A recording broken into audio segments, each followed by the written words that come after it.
Ito ang DTF printer ng Genramol. Ang machine dito ay ginagamit ng 6 na araw na may total na 45 meters. Ito po ang copy. Ito po yung head. Tayo nag-head clean. Habang nag-head clean, dapat tinitingnan natin kung naglalapat yung cupping tsaka yung head.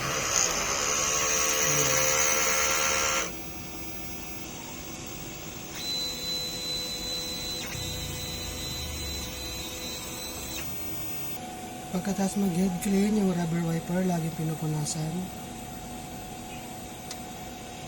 Ink level ay tama lang.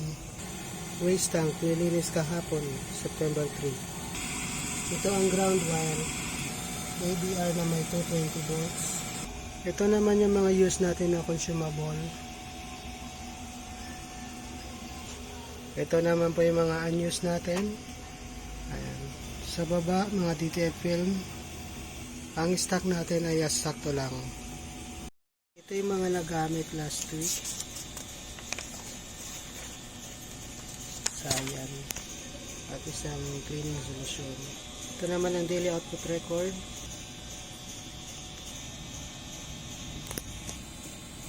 Daily checklist natin.